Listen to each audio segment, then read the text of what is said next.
කවි සිත අත්දැකීම. ඇත්තටම ඔබට ලස්සන කටහඬක් තියෙනවා. ඔබ නිවේදන කටයුතු එහෙම කරලා තියෙනවද? නමුත් මේ මම මෙහෙම අහන්නේ සියහඬ ගුවන්විදුලියේ ඔබේ හඬ හරිම ආසයි අහන්න. මොකක්ද අර ඔබ එක්තරා කාලයකදී ගුරුවරියක් වෙලා හිටපු හින්දාත් දන්නේ ඔය ආදරණීය ආමන්ත්‍රණය මම හිතන්නේ හරිම ආදරණීයයි. ඔබ කතා කරද්දී ඇත්තටම ඔබ නිවේදන කලාවට යොමු වෙලා තියෙනවද? මින් එහෙත හරිම ස්තුතියි කලාට. නිවේදන කලාව කියන දේ මම බොහොම ප්‍රිය කරන දෙයක්. පාසල් කාලය තුලත් දහම් පාසල් වේදිකාව තුලත් මට ලැබුණු සමාජයේ යම් අවස්ථාවන් තුලත් මම නිවේදිකාවක් හැටියට යම් කරුණු කාරණා ඉෂ්ට සිද්ධ කරලා තියෙනවා. නමුත් මම නිවේදිකාවක් නෙවෙයි. මම වෘත්තීය මට්ටමේ නිවේදිකාවක් හෝ දිගින් දිගටම නිවේදන කටයුතු කරගෙන ගිය කෙනෙක් නෙමෙයි. යම් අවස්ථාවලදී ලැබුණු අවස්ථාවන් වලදී නිවේදිකාවක් හැටියට කටයුතු කරලා තියෙනවා. ඒ අතර වාරයේදී සඳසට පිවිසීමත් එක්ක ඇත්තටම සියහඬ ගුවන්විදුලියේ යම් වැඩසටහන් කරන්නට ඒ අර මම කියන මගේ දයාබර නේත්‍රාක් වගේ මාර්ගයෙන්ම ඒ මඟ පෙන්වීම ඔස්සේම මට අවස්ථාවන් ලැබෙනවා. මම හිතන්නේ ඉෂ්ට කරනවා. ඔව් නයිනේත්‍රි කිවිඳියගේ තේරීම බොහොම නිවැරදි තේරීමක් වෙන්නේ නැති. මොකද හරිම අපිට ආදරණීයයි සහ ඒ ඔබ කරන්නේ මේ ඉතිහාසය සම්බන්ධයෙන් වැඩසටහනකට ඔබ හඬ දෙන්නේ. ඒ තුල අපිව ඒ ඉතිහාසයට ගෙන යනවා. ඒත් මම හිතන්නේ මේකට සවන් දෙන හැම කෙනෙක්ම ඒකට සාක්ෂිදරයි. කොයිතරම් ඔබේ හඬ තුලින් ඒ කරන්නා වූ විශේෂාංගයට සාර්ථකත්වයක් හිමි වෙනවද කියලා. ඉතින් අද ආදරණීය කවිහිත සියහඬ ගුවන්විදුලියට ඇවිත් ඉන්නවා. අය අධ්‍යාපනය අතිනුත් ඉදිරියෙන් ඉන්න අධ්‍යාපන මට්ටමින් ඉහළට ඇවිල්ලා තමන්ගේ කවි කලාව මේ වෙනකොට ඇයි කිව්වමම කියන්නේ සාර්ථකත්වයට පත් වෙලා අවසන් කියලා හිතන්නේ. මම හිතන්නේ සාර්ථකත්වයට පත් වෙලා අවසන් කියලා හිතන්නේ යම් ඔබ නිර්මාණ බිහි කරනවා. නමුත් යම් සාර්ථකත්වයක් ඔබේ නිර්මාණ තුල දකිනවා. ඒ සාර්ථකත්වයේ හිමි වුණේ සඳස නිසා කියලා ඔබ ගෞරවයෙන් මතක් කරනවා නිරන්තරයෙන්ම.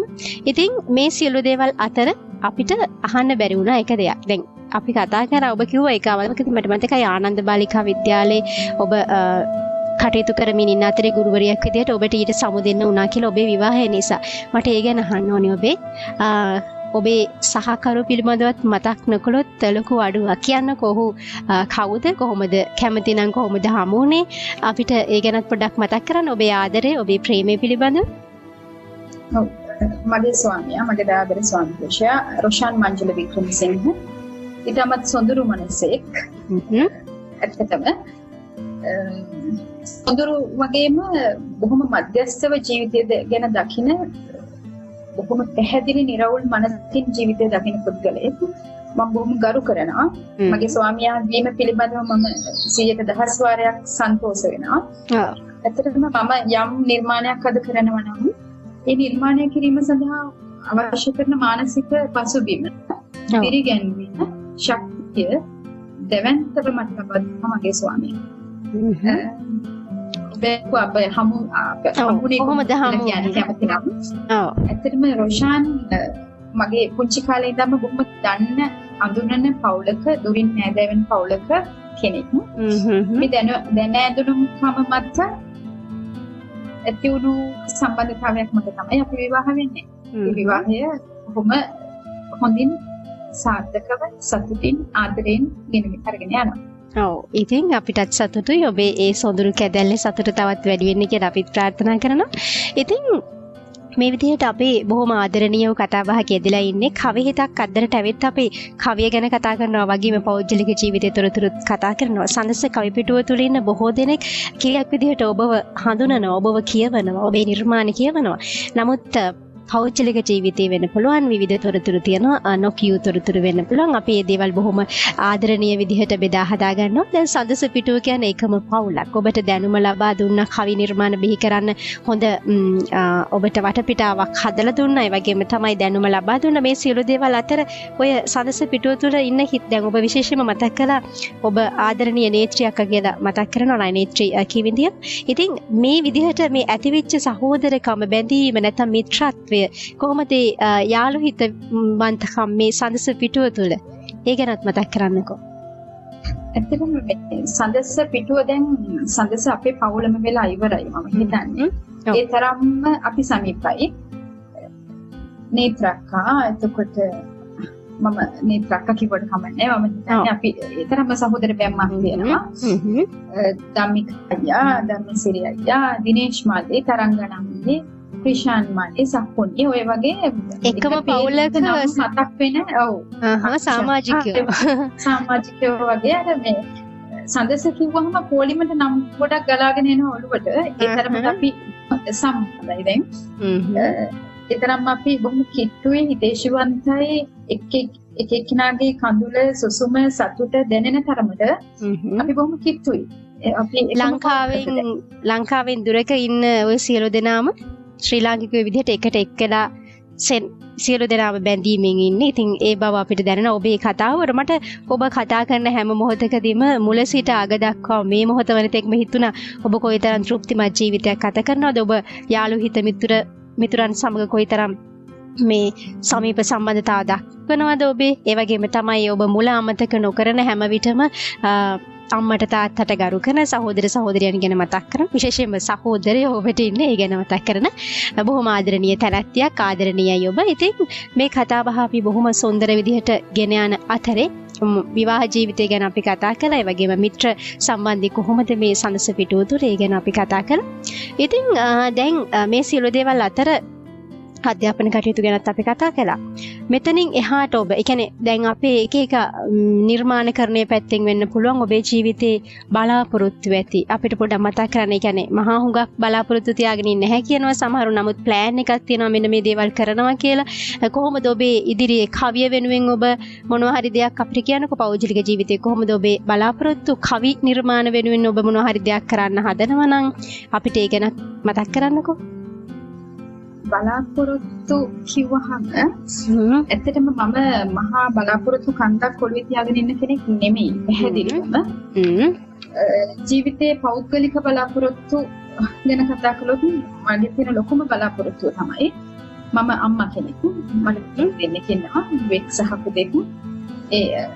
මගේ දරු පැටවුන්ගේ ජීවිතය අනාගතය සාර්ථක කරන එක මගේ ලොකු බලාපොරොත්තුවක්. ඒ සාර්ථකත්වය මම දකින්නේ නැහැ කවදා හරි දවසක මේගොල්ලෝ ඉහළටම ඉගෙනගෙන මේ ලෝකයේ තියෙන මේ සමාජයේ තියෙන ඉහළම තානාන්තරවලට ගිහිල්ලා බොහොම සැපසේ භෞතික සම්පත් අත්පත් කරගෙන විඳින ජීවිතයක් නෙමෙයි මම මේ අසාර්ථකත්වය කියලා කියන්නේ.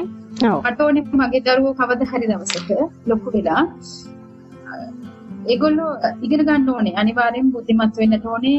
ශාස්ත්‍රීය දැනුම ලබා ගන්නට ඕනේ. ජීවිතේ යම් තීරණ ගන්න පුළුවන් මට්ටමකට ඒගොල්ලෝ ඉගෙන ගන්නට ඕනේ අනිවාර්යෙන්ම. ඒත් එක්කම ඒ අධ්‍යාපන සුදුසුකම් අධ්‍යාපන මට්ටම එකම බද්ධ වෙච්ච මනුස්සකම් මේ ලෝකෙට ආදරය කරන දරු පැටවු දෙන්නෙක් මට මේ ලෝකෙට දෙන්න පුළුවන් වුණා නම් ඒක තමයි මම හිතන්නේ මගේ තියෙන ලොකුම බලාපොරොත්තුව. මිනිස්සුන්ගේ දුක් කඳුල අඳුනන මේ මහ පොළවට ගහ පොළට සතාසේ උපාවට අහසට පොළවට ආදරය කරන දරුවෝ දෙන්නෙක් මට මේ ලෝකෙට දෙන්න පුළුවන් වුණා නම් සහ අර සමාජයේ තරඟයට නොදුවන සමාජයේ අර රැල්ලට දුවන්නේ නැති උඩුගම්පලා යන කියලා කිව්වොත් කමන්නේ. ඒගොල්ලන්ගේ ජීවිත ගැන ඒගොල්ලෝ තෘප්තිමත් එන දරුවෝ දෙන්නෙක් හදන්න මට පුළුවන් වුණොත් මම හිතන්නේ මට පුළුවන් සැනසෙල්ල ඇස් දෙක පියාගන්න. ඔබේ බලාපොරොත්තු මගේ top බලාපොරොත්තු. ඔව්. ඉතින් අපි ඔබ ඊළඟට කවිය පිළිබඳ මොනවද අනාගත බලාපොරොත්තු කියලා. කවිය මම දැන් අර මුලින් මම කියවනේ මම අත්පතක ගාක් හිටියේ කියලා කවිය. ඔව්. මේ වෙනකොට මම අර පොඩ්ඩක් කකුල තියලා තියනවා වතුරට. මම දන්නවා දැන් හරි ලොකු සාගරයේ වගේ ලොකු බොහොමක් කවිශාලයි කවිය ඉගෙන ගන්න ශාස්ත්‍රීය දැනුම ලබා ගන්න බොහොම හුඟක් තියෙනවා කියන එක මට දැන් දැනෙනවා.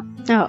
ඉතින් මම විශ්වාස කරනවා මට පුළුවන් වේවි මට පුළුවන් තාක් මම මේ ශිල්පීය දැනුම විඥානය මම ලබා ගන්නවා කවිය පිළිබඳ සහ මගෙන් පස්සේ පරම්පරාවකට කවිය දෙන්න පුළුවන් යම් දෙයක් මගෙන් කරන්න පුළුවන් නම් මම මේ දේ අනිවාර්යයෙන් ඉෂ්ට කරනවා.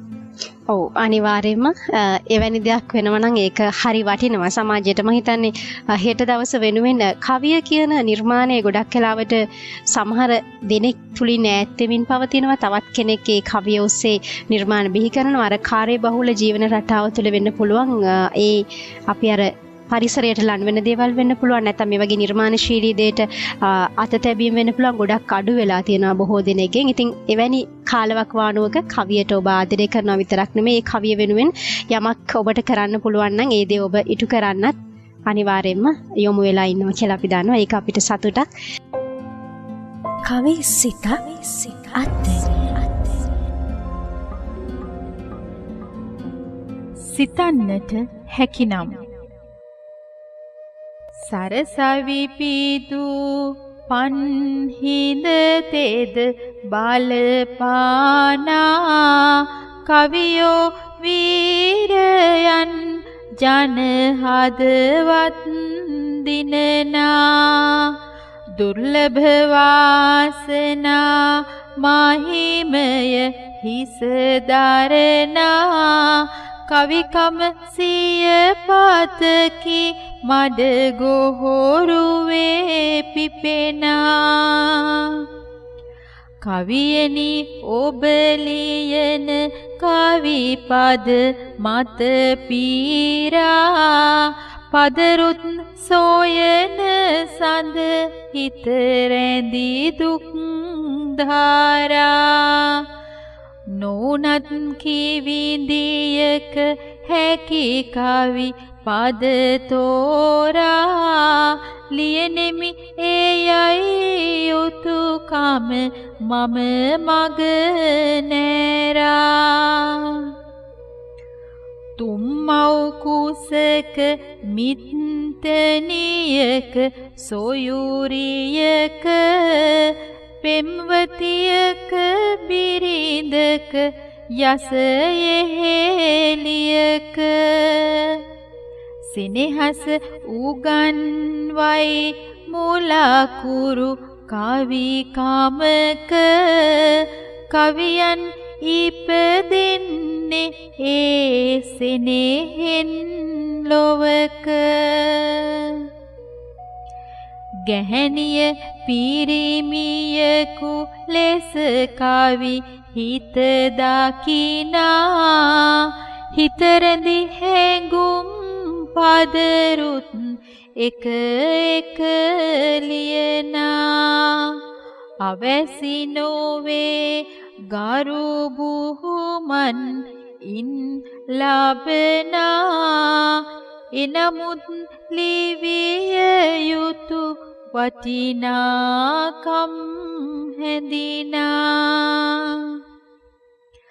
සමහර කිවිහු සබ මැද නිරුවත් කරනා ගැහැණිය මවයි බිරිඳයි ඔබ පෙම් කරනා නැතිමුත් වැට කඩුළු කවිහිත ඔබට ගෙනා සංවර ලෙසින් පද ඇමිනිය යුතුය මනා කවියට ලාදාරු මුත් නැත දිවියට ලාදාරු එබැවින් පැවසුවේ කරුණක් හිත ඇතිරු මනුදම් රාකින කවිකම් පැහැසර